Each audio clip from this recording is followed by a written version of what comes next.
If you remember my love in your prayers as strongly as I adore you, I shall hardly be forgotten, for I am yours. Henry R. forever. By daily proof you shall me find, to be to you both loving and kind. Henry had moved heaven and earth to marry Anne Boleyn. The price for crowning her was the delivery of the much longed for male heir that Henry so desired. You have chosen me from low estate to be your queen and companion, far beyond my desert or desire. Henry was furious at Anne for the delivery of a daughter, and indeed that this was the beginning of the end of their relationship. Neither let that stain, that unworthy stain, of a disloyal heart towards your good grace, ever cast so foul a blot on me, and on the infant princess your daughter.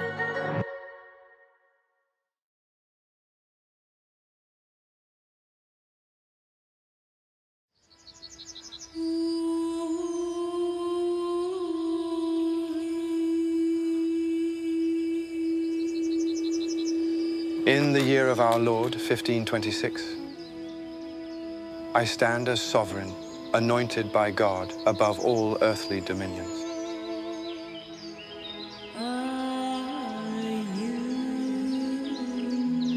Yet I find my heart and throne burdened.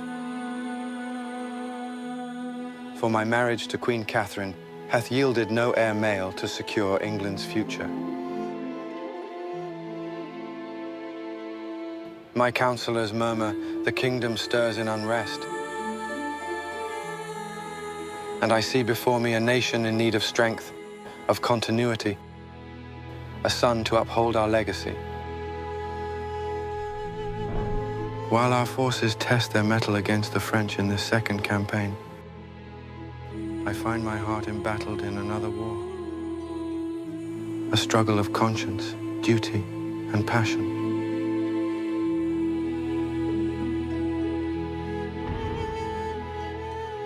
Thus do I seek wisdom from God and His Holiness the Pope, that I might annul the past and fulfill my sacred purpose, to bring forth a line that will defend our England, our faith, and our name long after I am dust.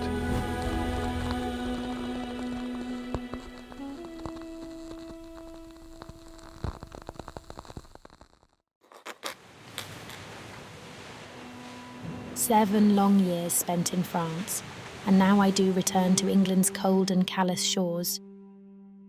I have learned far more than French dances and courtly games.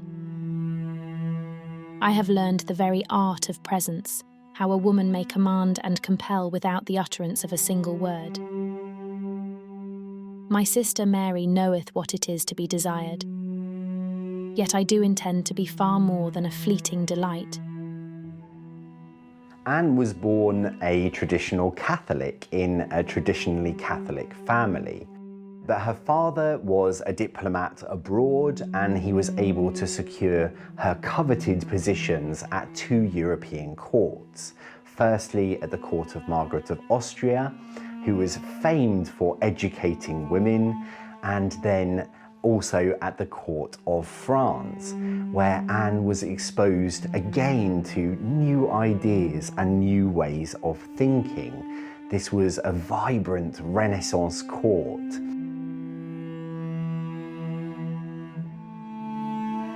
Anne was exposed to these ideas, which questioned the centrality of the papacy and also which championed the reading of the Bible in the vernacular, in people's own language. This really gave power to people to make their own decisions rather than having religion foisted upon them by a third party. So whilst these ideas may not seem radical to us today, they certainly were at the time when Anne was exposed to them. "With me, I have brought the French manner in dress, and the sharpness of wit, to the wide eyes and soft whispers of the English court.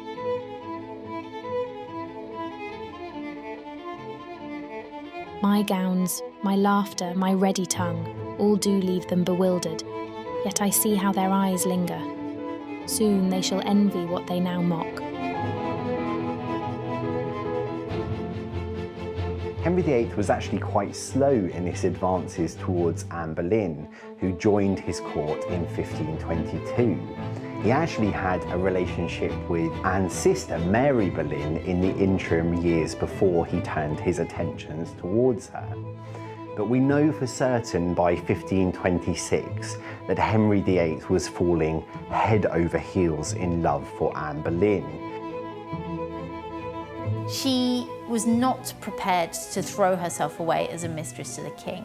And part of the reason for this may well be that she has seen firsthand what happens to the king's cast-off mistresses, because her sister Mary Boleyn had been the king's most recent mistress.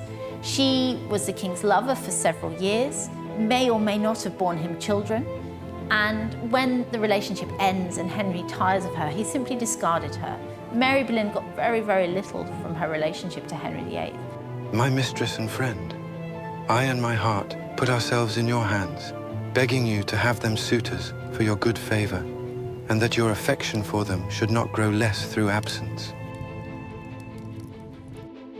As I cannot be with you in person, I am sending you the nearest possible thing to that, namely, my picture set in a bracelet, with the whole device which you already know, wishing myself in their place when it shall please you. This by the hand of your loyal servant and friend, Henry R. Henry VIII bombarded Anne with a number of love letters. Unfortunately, none of Anne's replies survive, so we can only read from Henry's letters what those replies may have been, or certainly what Henry interpreted them to have been. We know that Anne, at times, doesn't reply to Henry's letters, and he writes afterwards to admonish her for not replying. And if I'm honest, these are the works of a lovesick schoolboy. He talks about his enduring love for her. He sends her the dead bodies of deer that he has hunted for her in the hope that when she eats the flesh, she will be reminded of him. I would you were in my arms or I in yours, for I think it long since I kissed you. Anne Boleyn had always looked for a good marriage, because marriage is a way towards social status for women. There is no doubt that Henry adored Anne. He loved her deeply. In his letters, he talks about being struck by the dart of love. She really rebuffed Henry's advances until she got to the point where Henry offered her a legitimate path, a hand in marriage, and a crown.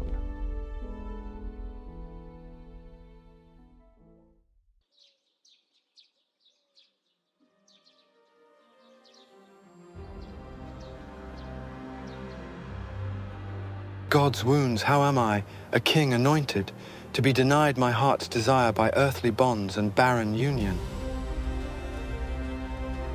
Hath not our holy Pope the power to dissolve what heaven itself did not bless? For Catherine, though faithful, brings forth no son to fortify England's throne. Yet Anne, whose beauty and wit ignite my soul, stirs in me visions of heirs strong and true. The only real way that Henry was going to be able to marry Anne was if the Pope would annul his marriage to Catherine of Aragon.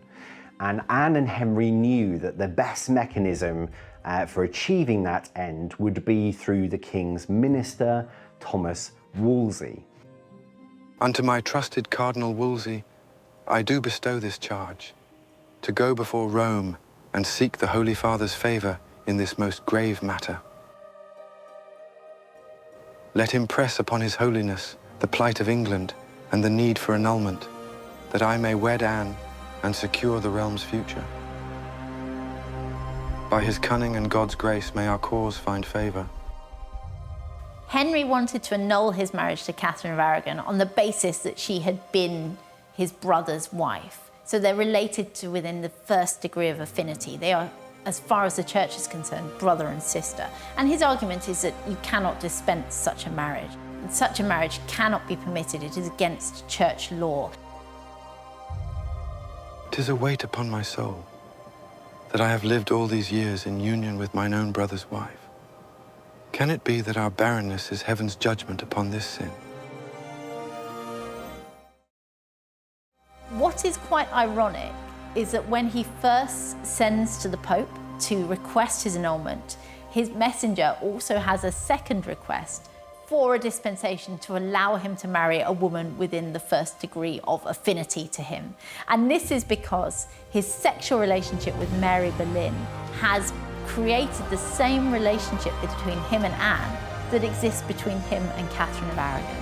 So it's an ironic point, but I think it also demonstrates very, very clearly that his reasons for annulling the marriage to Catherine were not sincere, and that actually he wanted rid of her because he wanted to marry Anne Boleyn.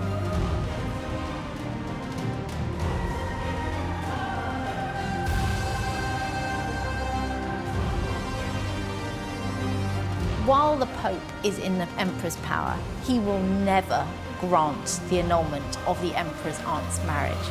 The English try, and Cardinal Wolsey tries, but he's in an impossible situation. He can never do it. He will never be able to annul this marriage. The Pope even lets it be known that if Henry drops the suit, he will allow Princess Mary to marry Henry's illegitimate son, Henry Fitzroy. This is how keen the Pope is to appease the King of England, but he cannot give him what he wants.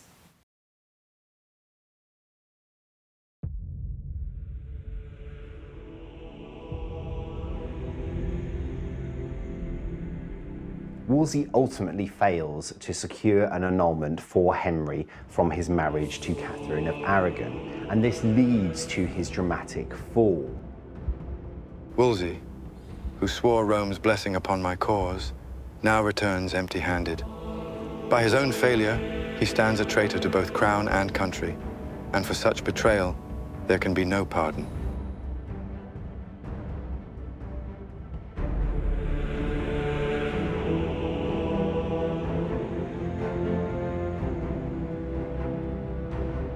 I call upon Thomas Cromwell to take where Wolsey failed, swift, loyal, and sharp.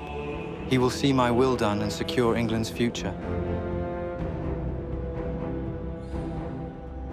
Henry knows that the Pope is not going to grant his annulment to his first queen, Catherine of Aragon. There is no solution other than breaking away from the Pope. Because if the Pope will not grant the annulment, then perhaps the Church needs to move from the Pope.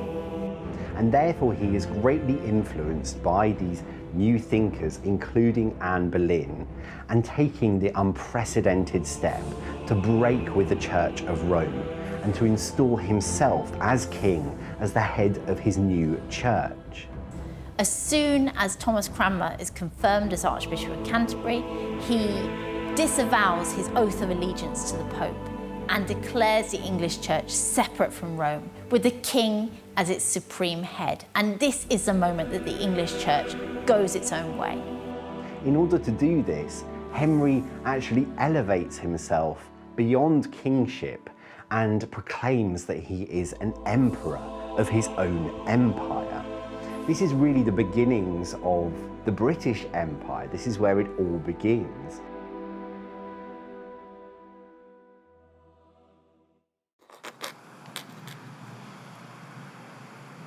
After 7 long years of courting, at last His Majesty is freed from the burdens that held us apart. With quiet ceremony, we did wed on the 25th day of January, in the year of our Lord 1533. Having but 2 months prior sought the blessing of King Francis of France. We are now bound as one, our fates forever entwined.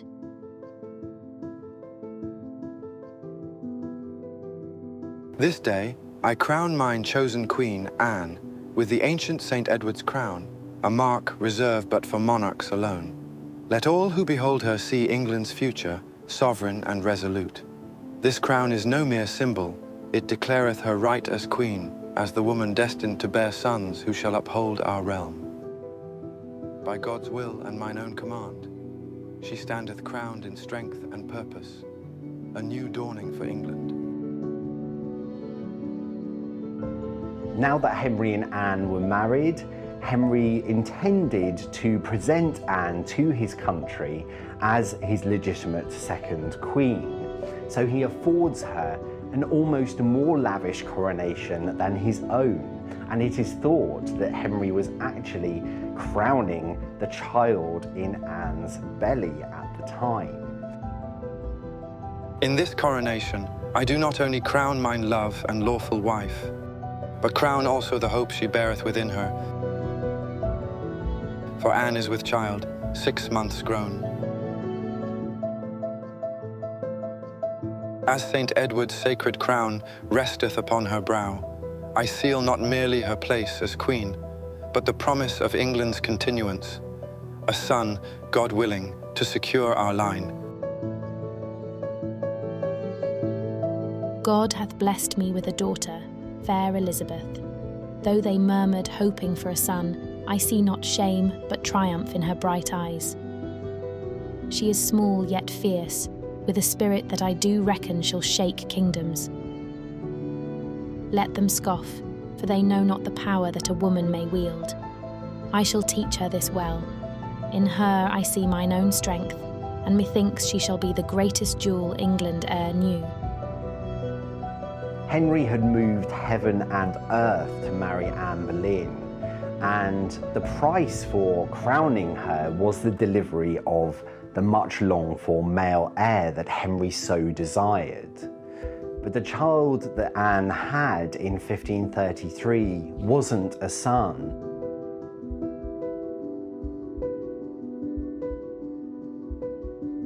Elizabeth's birth was disappointing. I mean, he really did want to have a son, but he knew that both he and Anne were young enough to have more children, and Anne does quickly become pregnant again the following year.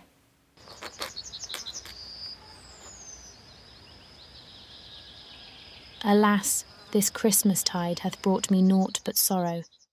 I had held such hope within me, yet the babe I carried is lost, taken ere it could breathe the air of this world. My heart is heavy, for this was to be our son, the prince that might have silenced mine enemies and secured mine place. How swiftly joy is turned to dust. They whisper now of curses and God's displeasure. Yet I know not why he would punish me so.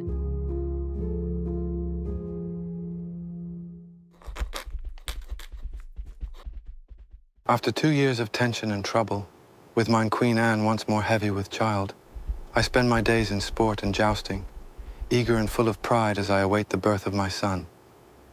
Every night, I do humbly pray that Almighty God may deliver unto us a healthy boy. Henry VIII loved jousting, and it is an incredibly dangerous sport. Once in his youth, actually, he came close to being killed when he forgot to put the visor down on his helmet, and his friend, the Duke of Suffolk, didn't notice and jousted at him, and actually the lance splintered, and he was very lucky to survive.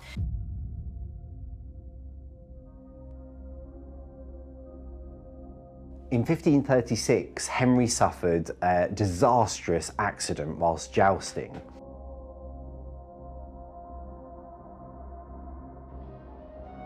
Some reports state that he was unconscious, whilst others just mention the fact that he was severely injured. He fell badly and his horse landed on top of him. This really changed Henry's lifestyle. It, in many ways, emasculated him. One account suggests that he was unconscious for several hours. And there are also suggestions that perhaps there is some sort of brain damage. I think this is a turning point in Henry's life, and not for the better. Mine heart yet trembles at the memory of that fateful day. Word came swift and harsh. The king struck down in his joust, thought dead upon the field. Anne Boleyn would blame her final miscarriage on the news of the king's accident. And it really hammered home to the king and to his court. He still did not have a legitimate male heir. Now am I at odds with mine Queen Anne, for after the grievous loss of our son, our hope lies barren.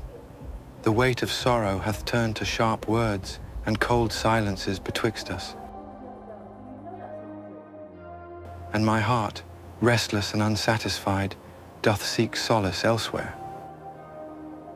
In Jane Seymour's gentle presence, I find a sweetness and quietude that Anne hath forsaken. Henry told Anne that he could see that he would have no more boys by her, which was particularly ominous. Henry, by this stage, was involved with Anne's lady-in-waiting, Jane Seymour, who had herself declared that she would not become the king's mistress. He seems to have promised to marry Jane before Anne's downfall. Certainly they discussed marriage. And I think this is the beginning of the end of Anne's life. Mine own marriage grows troubled, the king's favour ever more uncertain, his gaze wandering as oft as his mind. Yet, as my heart suffers unrest, so too does England, torn as Cromwell's hand moves swift against the monasteries. I see fields laid waste, holy relics seized, good folk cast adrift, and it pains me. I did not fight for this. I never wished to see God's houses pillaged, nor the faithful driven low. Henry and Cromwell know not the harm they wreak upon this realm, yet I dare not speak against them, lest my own fate be sealed. Henry VIII now realised that he could profit from those exorbitantly wealthy institutions. So we begin to see a real shift in the landscape of the country.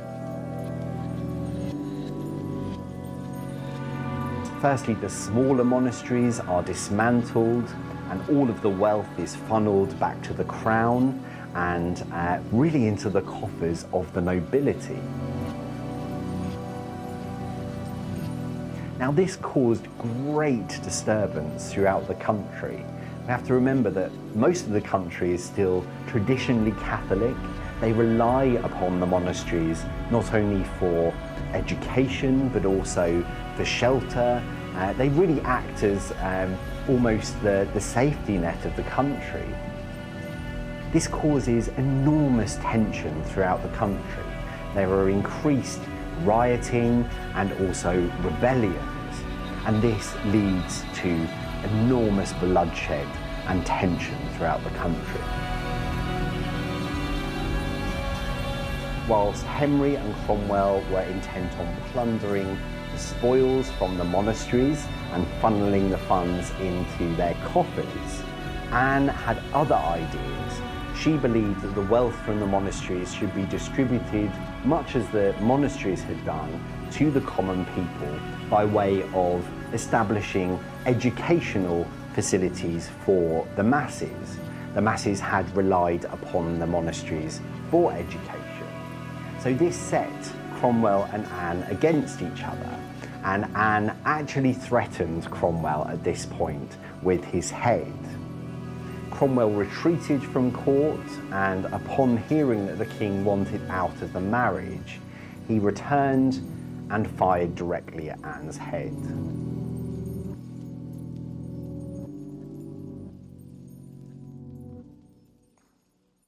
A shadow falls upon me, and I feel it well. Cromwell's schemes twist in the dark, and Henry's favour grows colder by the day.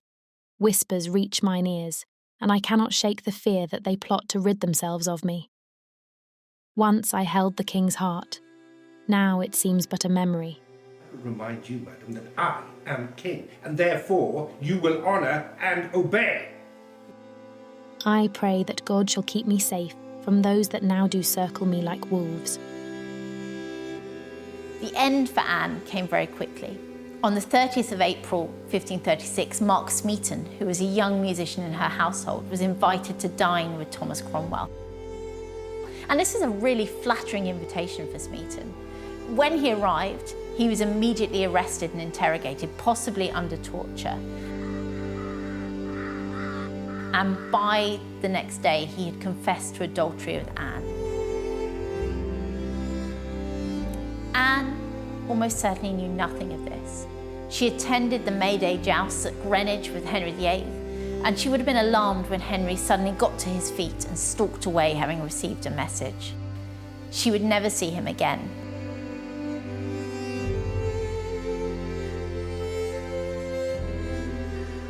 Very dramatically, on the 2nd of May 1536, Anne is arrested at the Palace of Greenwich and is taken to the Tower of London.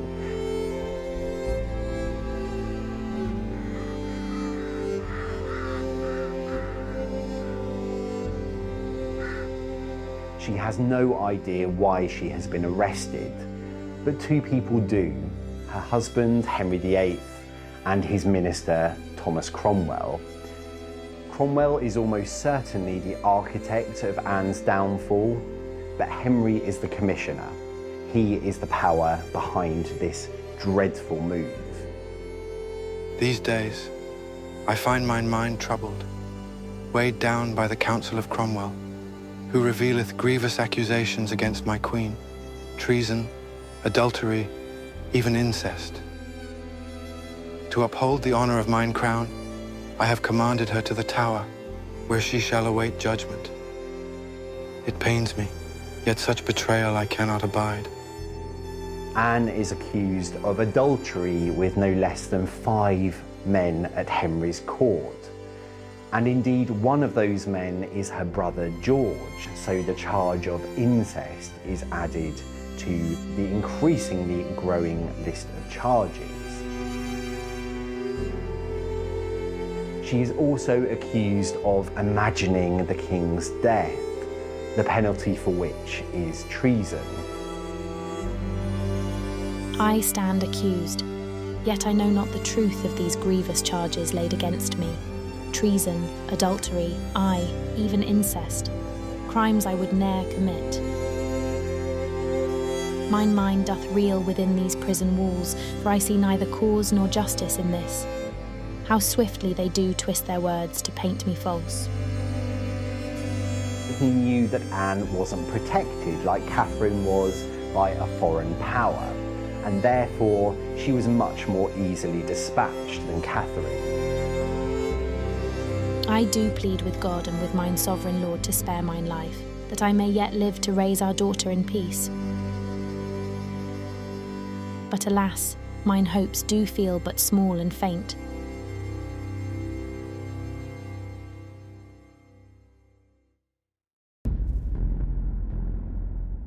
Anne's downfall happens very, very quickly, and certainly Thomas Cromwell is deeply involved. He allied himself with Eustace Chapuis, the imperial ambassador, who very much spoke for Princess Mary, who agreed that she would accept a new marriage, even if it meant that she was displaced by a half-brother, because she wanted rid of Anne Boleyn.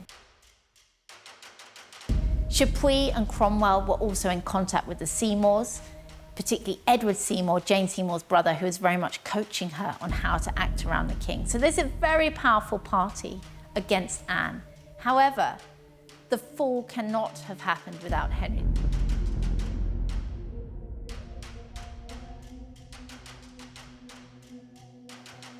He was the one who could decide whether or not to take steps against Anne. Certainly, he does not seem to have believed her guilty of adultery and incest, and the charges really don't add up. He was referred to as the happiest cuckold that people had ever seen, which again suggests that he wasn't devastated by this terrible news about his wife.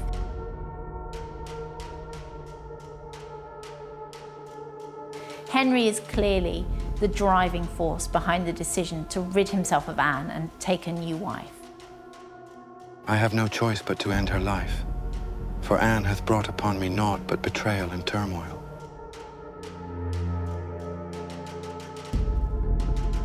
Once she was my heart's desire, yet now I see only the discord she hath sown within my reign. Her execution shall sever this bond, and free me from a union fraught with disappointment, clearing the way for a new marriage, one that, God willing, will grant me a son and restore peace to my soul.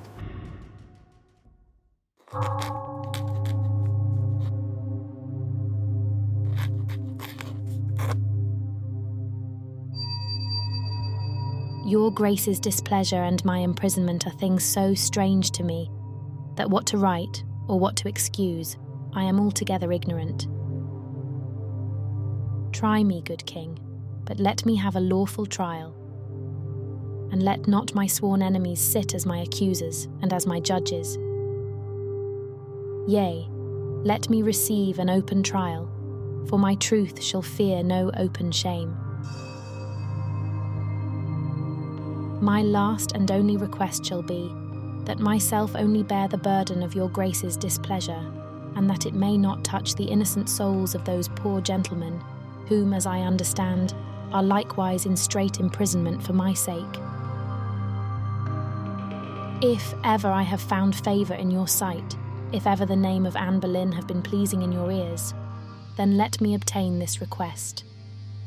And so I will leave to trouble your grace any further, with mine earnest prayer to the Trinity to have your grace in his good keeping, and to direct you in all your actions. From my doleful prison in the Tower,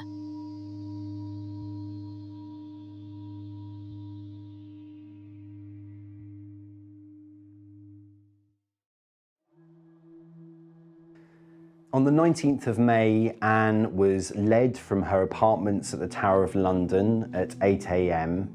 to a scaffold that had been erected on Tower Green.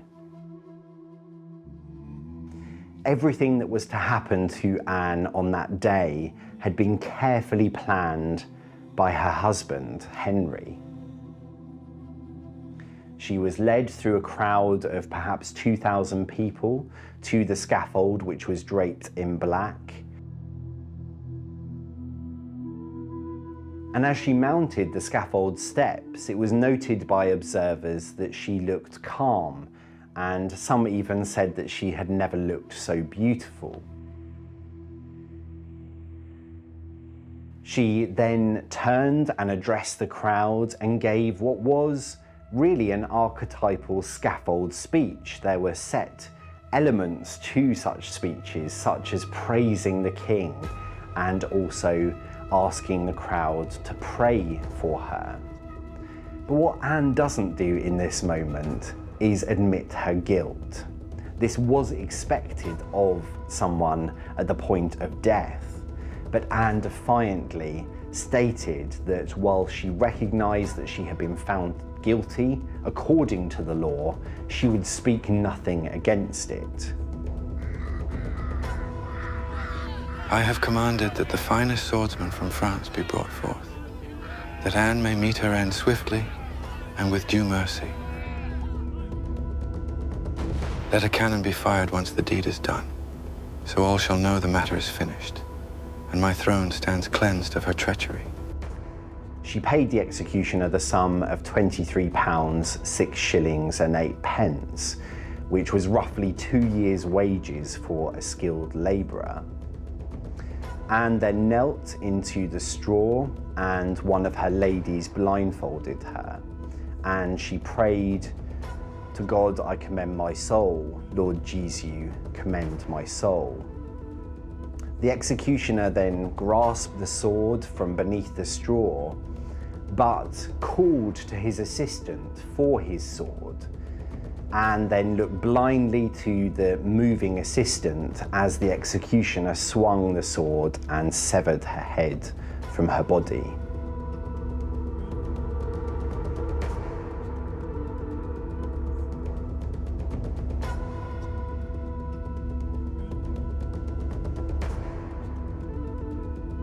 At last, the news is brought to me.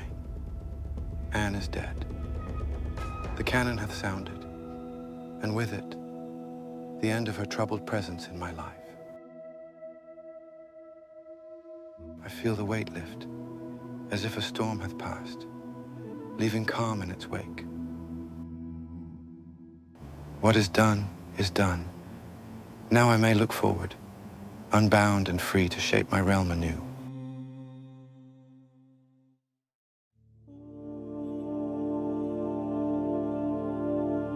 Compared to Henry's first 2 queens, Jane Seymour was rather less complicated.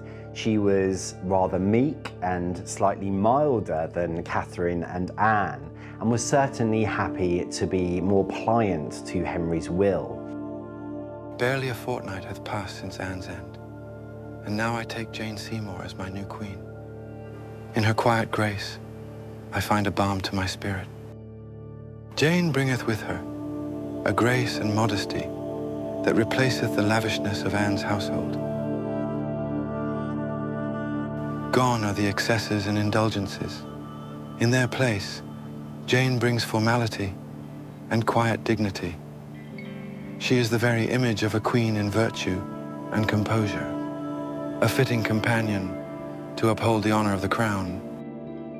It is a marriage that he hopes will bear sons.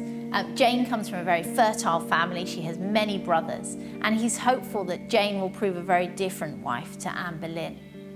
It actually takes Jane a really long time to fall pregnant, and there are signs that not all is right in the marriage. In the autumn of 1536, for example, Henry very publicly reminds Jane Seymour of Anne Boleyn's fate and tells her not to meddle in politics. Her coronation keeps being postponed, which must have caused anxiety for the new queen, because of course she knows what has happened to Anne Boleyn. She knows her predecessor has been beheaded.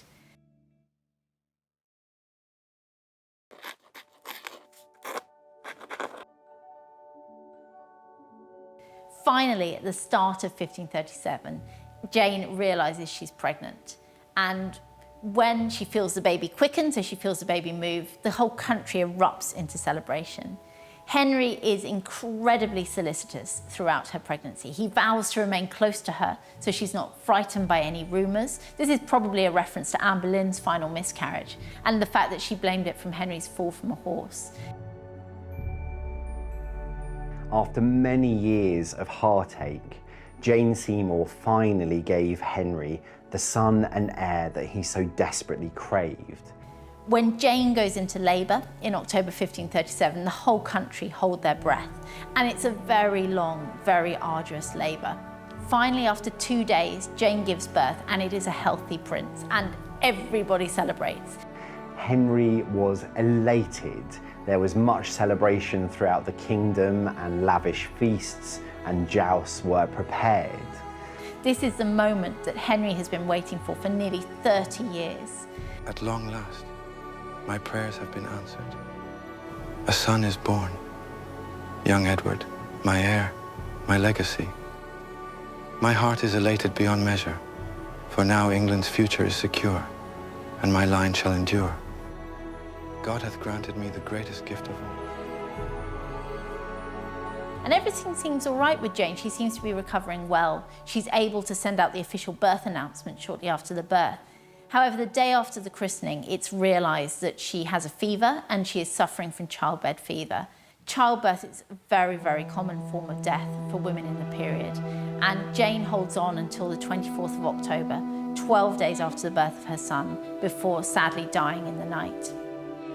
Henry VIII was absolutely crestfallen at the death of Jane Seymour. He really appears to have entered into a prolonged period of mourning and depression.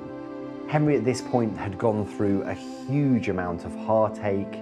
He had gone to extraordinary lengths to secure this son and heir, and then tragically his wife had been snatched away from him. He really must have felt that everything was stacked against him at this point. My joy hath turned to ashes. Jane, my beloved, is gone. She gave me a son, an heir, yet I am left broken and bereft.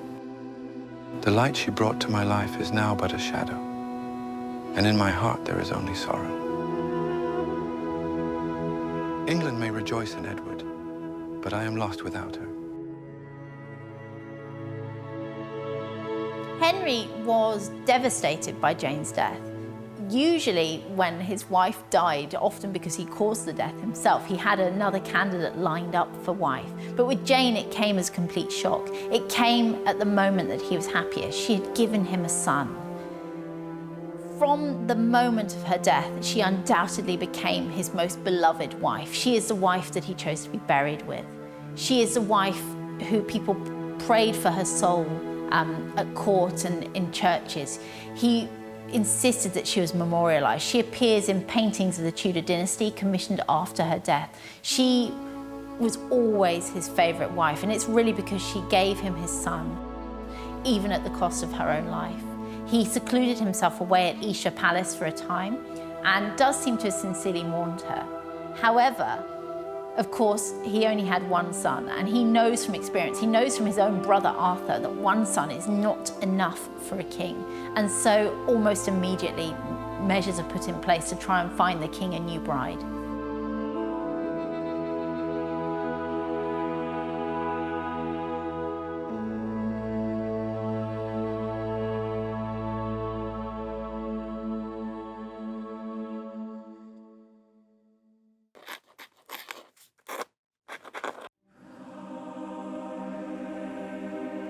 Ten long years have passed since Jane was taken from me. I feel the weight of time press harder upon my weary bones. Now, as I lie upon this bed, frail and fading, I find my mind drawn to her memory, to the days when hope and joy filled my heart.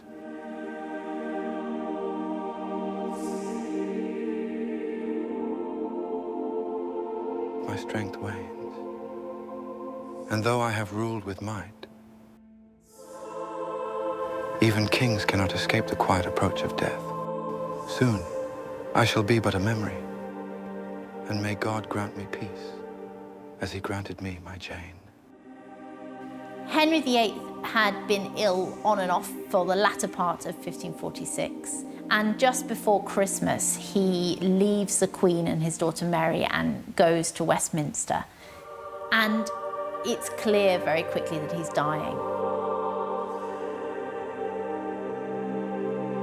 He spends his last few weeks cloistered away with his council, and particularly his secretary, William Paget, who is very close to Edward Seymour, Henry's brother-in-law, the brother of Queen Jane, and the uncle of the heir to the throne.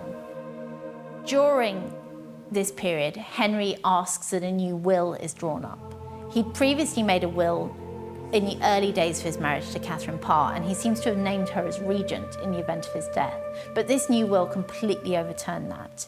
Instead of naming anyone as regent, Henry in fact established a council of equal ranking executors. So all of these men have an equal role to play. And it was hoped that they would guide Edward through his minority and into his adult reign. Henry was acutely aware of the difficulties of child rulers. Henry appointed a regency council for his son, and Edward then appointed a Lord Protector, his uncle Edward Seymour. Since Jane's passing, 3 more wives have come and gone, yet none have filled the void she left. Now by my side remains Catherine Parr, steadfast and true, as my final days draw near. My children, Mary, Elizabeth, and young Edward, shall carry forth my blood and name beyond my earthly reign. In them my legacy shall endure, though I will soon be naught but history. In his final days, really only William Paget and Edward Seymour have access to the king. When he dies, they keep the death secret to the extent that food is still brought to his chamber. And this is to give Edward Seymour time to ride to Hertford to go and acquire his nephew, the new king. And he brings him to London.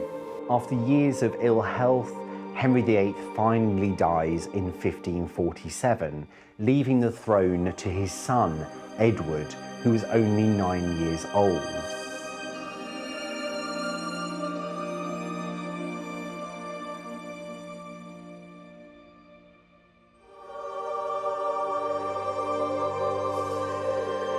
Henry VIII was buried at Windsor, and he chose to be buried with his third queen, Jane Seymour. Much is made of this choice in burial. We know that Henry was very fond of Jane, that he loved her, and that he liked to insert her into posthumous portraits of his family. However, Henry had no other choice but to be buried with Jane. He had annulled his marriage to Catherine of Aragon. He had beheaded Anne Boleyn. Anne of Cleves was still alive. He had beheaded Catherine Howard, and Catherine Parr was also still alive, so he had no choice but to be buried with Jane.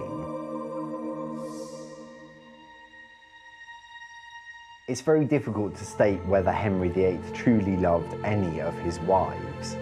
I think he respected many of them. I think he was besotted with most of them, and he was obsessed, certainly, by Anne Boleyn. But ultimately, I think Henry only had room to love one person, and that was himself.